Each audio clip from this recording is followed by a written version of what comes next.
Welcome to Tuttle North Ice Arena. I'm joined by head coach of the Brockport men's ice hockey team, Brian Dickinson. Brian, thanks for joining me today. My pleasure. All right, now you recently achieved your 100th career victory behind the Brockport bench. Is that one of those things where at the start of the season you look at kind of what you've done in your career up to that point and say, this year I'm going to win 100 games behind the Brockport bench, or it's kind of a failure year for me? I wouldn't say, if we didn't get to it, it'd be a failure. But, certainly, enough people reminded me that, somewhere near the end of the first semester, early into this, the unit session, that, I'd be creeping up on it. Having the 94th win happen against the University of New England out at the Skidmore tournament to break Bob Peterson's, career wins record here, was certainly a special milestone. And then once we got to 94, there were a few people on campus that would keep kind of had the countdown. We'd win a game, I'd get an email the next morning, hey, 95, 96. So, it was something that, I think a lot of people were cognizant of and expecting to happen this year. And, now that it's over, it's certainly, an honor to be here. It speaks about the longevity of being able to coach these guys, for such a long period of time to achieve that number of wins. So it'll always be special to me and my family, and hopefully we get closer to 200, a little bit quicker than maybe it took us to get to 100. Yeah, well, that's I think it's one thing people don't realize. This isn't the NHL here. You're not playing 82 games in a season expected to win, 40-plus games every year. Much shorter schedule, much harder to get to 100 wins. Think you can stick around for 200?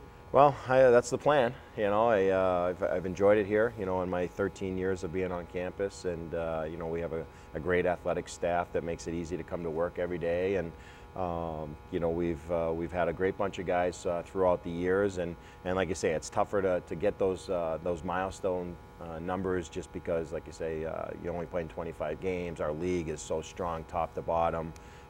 Every team now is getting better, no matter if it's a SUNYAC team or a non-league opponent. So, we're hoping, the goal is to always, get to the 500 mark year in and year out. And I think we're consistently, at a point now where we're going to be doing that, whereas, we've had some pretty lean years in the past. And, we're excited about where the program is headed and the type of student athletes we're getting in our program. And hopefully the future is definitely bright for us.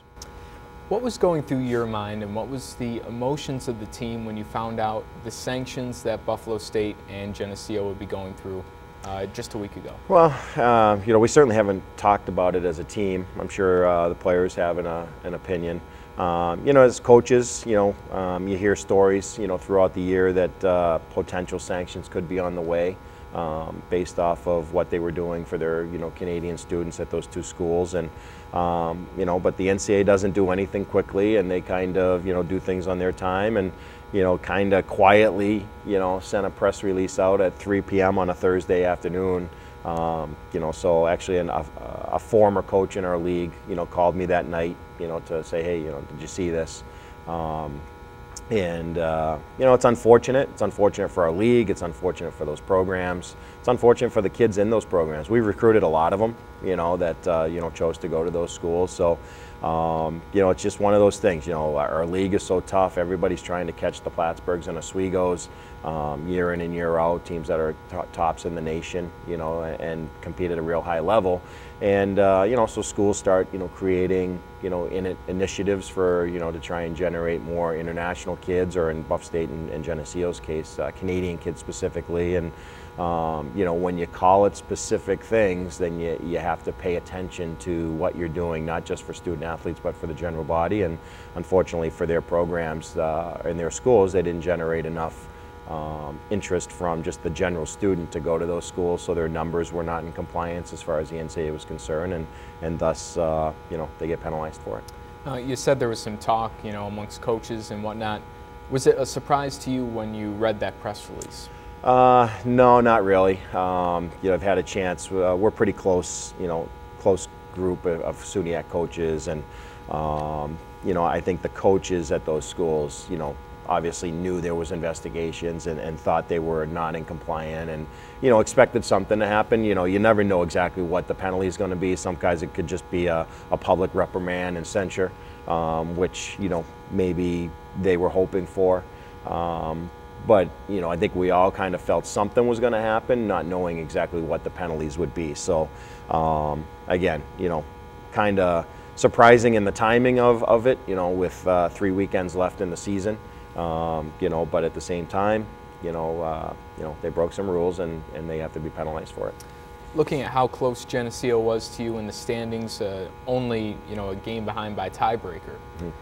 Was it more of a relief to the team that now you're assured that playoff spot, or was it extra motivation that now a home playoff spot is now ours to lose? Well, I don't think we need to really focus in on anything different. We want to win a home playoff spot, and not kind of back into one because the Geneseo isn't eligible or whatever. So, we've put ourselves in position to control our destiny for that spot. So we have to continue to win our games. Geneseo and Buffalo State, those games will continue to count.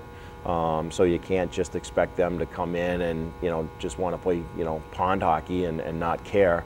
They're in a different role now where they're playing spoiler.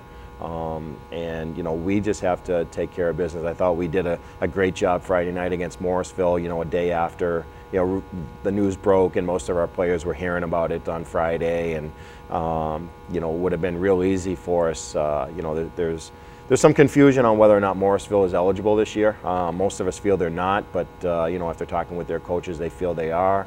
So you don't want your kids to think that there's only 6 teams eligible, you're in a spot. You still want to compete, at a high level, because it's about winning a SUNYAC championship, not just getting to the playoffs. We know that hosting a game is pretty important because we're certainly a much different team at home in front of our home crowd, than we are on the road. Although we are having success on the road this year with 7 wins. But playing in front of your home crowd and rewarding them, with the crowds we've been getting, is certainly something that our guys are focused on. And I think we will continue to approach the last 5 games here that they're all winnable hockey games, and then at the point that you get to Oswego on the last weekend, you get a chance to play the #1 team in the country and really make a statement. So we want to win out, and if we can catch Fredonia for 3rd, great. If not, 4th place is just as good as far as getting a home game, and then we'll take our chances.